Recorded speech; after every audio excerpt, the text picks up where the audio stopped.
Tomato ketchup ഉണ്ടാക്കുന്നതിന് നോക്കാം. അപ്പോൾ നമുക്ക് നോക്കാം ഇതിലേക്ക് വേണ്ട സാധനങ്ങൾ എന്തൊക്കെയാണ്. അതിന് വേണ്ടിയിട്ട് ഞാനിവിടെ തക്കാളി എടുത്തിട്ടുണ്ട്. ഞാനിവിടെ 500 ഗ്രാം തക്കാളി എടുത്തിട്ടുണ്ട്. പിന്നെ വേണ്ടത് വെളുത്തുള്ളിയാണ്. വെളുത്തുള്ളി ഞാനിവിടെ 3 അല്ലി വെളുത്തുള്ളി എടുത്തിട്ടുണ്ട്. എടുത്തേക്കുന്ന വെളുത്തുള്ളി ഇതേപോലത്തെ വലിയ ടൈപ്പ് വെളുത്തുള്ളിയാണ് എടുത്തേക്കുന്നത്. പിന്നെ വേണ്ടത് ചുവന്നുള്ളിയാണ്.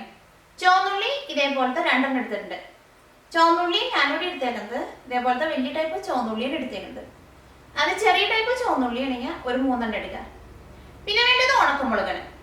ഞാനിവിടെ കാശ്മീരി ചില്ലിയാണ് എടുത്തേക്കുന്നത്. ഞാനിവിടെ ഉണ്ടാക്കുന്ന ടൊമാറ്റോ കെച്ചപ്പ് ചെറുതായിട്ട് സ്പൈസി ആയിട്ടിരിക്കും. അപ്പോൾ നിങ്ങൾക്ക് ചെറുതായിട്ട് സ്പൈസി വേണമെന്നുണ്ടെങ്കിൽ ഇതേപോലത്തെ ഒരു കാശ്മീരി ചില്ലി ചേർക്കാം. ഇതിൻ്റെ ഉള്ളിൽ നിന്ന് സീഡ്സ് കളഞ്ഞിട്ട് ചേർക്കാം. അപ്പോൾ ചെറുതായിട്ട് എരിവ് മാത്രമേ ഉണ്ടാവുള്ളൂ. കാശ്മീരി ചില്ലിക്ക് നമ്മൾ സാധാരണ മുളകിന് വെച്ച് നോക്കുമ്പോൾ എരിവ് വളരെ കുറവായിരിക്കും. പിന്നെ ഈ കാശ്മീരി ചില്ലി കൂടി ചേർത്തിട്ടുണ്ടെങ്കിൽ ടൊമാറ്റോ കെച്ചപ്പിന് കുറച്ചും കൂടി നല്ലൊരു റെഡ് കളർ കിട്ടും. അപ്പോൾ ഇത് നിങ്ങൾക്ക് വേണമെന്നുണ്ടെങ്കിൽ ചേർക്കാം. പിന്നെ വേണ്ടത് വിനീഗറാണ്. വിനീഗർ 1.5 ടീസ്പൂൺ എടുത്തിട്ടുണ്ട്. പിന്നെ പഞ്ചസാര വേണം. പഞ്ചസാര 3 ടീസ്പൂൺ എടുത്തിട്ടുണ്ട്. പിന്നെ വേണ്ടത് കുരുമുളകിൻ്റെ പൊടിയാണ്. കുരുമുളകിൻ്റെ പൊടി 1/4 ടീസ്പൂൺ വേണം.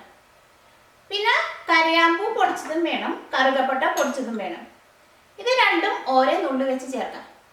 കരയാമ്പും കറുകപ്പട്ടയും കുരുമുളകും പൊടിച്ചെടുക്കുമ്പോൾ നന്നായിട്ട് പൊടി പോലെ പൊടിച്ചെടുക്കണം. ഇതിലേക്ക് ആവശ്യത്തിന് ഉപ്പും വേണം. അപ്പോൾ നമുക്ക് നോക്കാം ഇതെങ്ങനെ ടൊമാറ്റോ കെച്ചപ്പ് ആക്കാന്ന്. ഈ ടൊമാറ്റോ കെച്ചപ്പ് ആക്കാൻ വേണ്ടിയിട്ട് തക്കാളി വേവിച്ചെടുക്കുക. അതിന് വേണ്ടിയിട്ട് ഈ പാത്രത്തിലേക്ക് തക്കാളി ചേർക്കാം.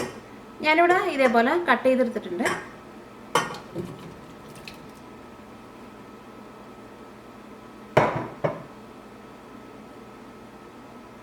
ഇതിലേക്ക് വെളുത്തുള്ളിയും ചുവന്നുള്ളിയും ചേർക്കാം.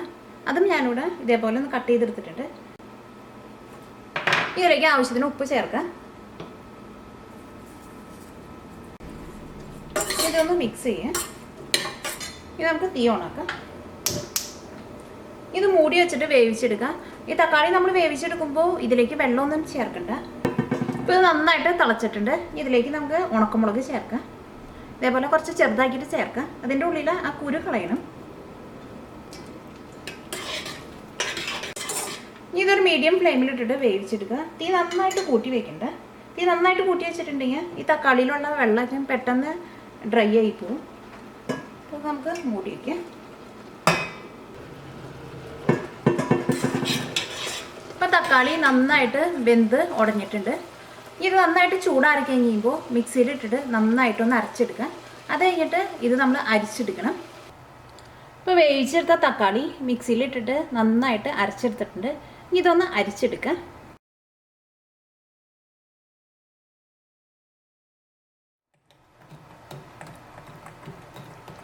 ഇപ്പോൾ ഈ തക്കാളി നന്നായിട്ട് അരിച്ചെടുത്തിട്ടുണ്ട്. അരിച്ച് കഴിഞ്ഞ് കഴിയുമ്പോൾ ഈ അരിപ്പയുടെ അടിയിലും ഇതിൻ്റെ പളുപ്പ് നന്നായിട്ട് ഇരിക്കുന്നുണ്ടാവും. അപ്പോൾ അതൊരു സ്പൂണും കൊണ്ട് എടുക്കുക. ഇങ്ങനെ കളയണ്ട. അപ്പോൾ ഇത് അരിച്ചെടുത്തിട്ടുണ്ട്. ഇത് ചൂടാക്കാൻ വേണ്ടിയിട്ട് വേറൊരു പാത്രത്തിലേക്ക് ഒഴിക്കാം. ആ ചൂടാക്കാൻ വേണ്ടി എടുക്കണം ആ പാത്രത്തിലും വെള്ളം ഉണ്ടെങ്കിൽ വെള്ളം നന്നായിട്ട് തുടച്ച് കളയണം. വെള്ളം എങ്ങാനും ഉണ്ടാവുകയാണെങ്കിൽ ഈ ടൊമാറ്റോ കെച്ചപ്പ് പെട്ടെന്ന് നാശമായി പോകും. ഇതിലേക്ക് നമ്മൾ അരിച്ചെടുത്തേക്കണ പൾപ്പ് ചേർക്കാം.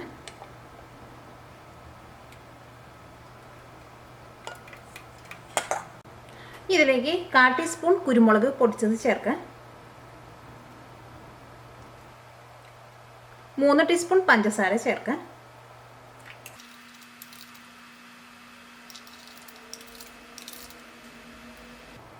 ഒന്നര ടീസ്പൂൺ വിനീഗർ ചേർക്കാം. ഒരു നുള്ളു കരയാമ്പൂ പൊടിച്ചത് ചേർക്കാം. ഒരു നുള്ളു കറുകപ്പട്ട പൊടിച്ചത് ചേർക്കാം. ഇത് രണ്ടും പൊടിച്ചെടുക്കുമ്പോൾ നന്നായിട്ട് പൊടിച്ചെടുക്കണം.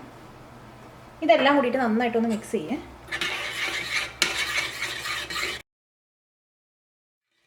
നമുക്ക് തീ ഓണാക്കാം. ഇത് നന്നായിട്ട് ചൂടായിട്ട് ഇത് ചെറുതായിട്ടൊന്ന് തിക്കായിട്ട് വരണം.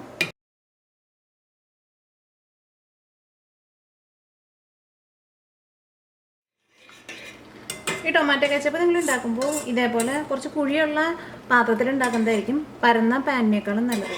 കാരണം എന്താ വെച്ചിട്ടുണ്ടെങ്കിൽ ഇത് നന്നായിട്ട് ചൂടാറി കഴിഞ്ഞ് കഴിയുമ്പോൾ പിന്നെ ഇത് ചെറുതായിട്ട് ഇങ്ങനെ കൊമ്മളകൾ വന്നിട്ട് ഇത് പുറത്തേക്ക് ചിലപ്പോൾ തെറിക്കും. അപ്പോൾ ഇതേപോലെ കുഴിയുള്ള പാത്രമാണെങ്കിൽ കുറച്ചും കൂടി നല്ലതായിരിക്കും. അപ്പോൾ ഇത് ചെറുതായിട്ടൊന്ന് തിക്കായിട്ടുണ്ട്. ഇനി നമുക്ക് തീ ഓഫ് ചെയ്യാം.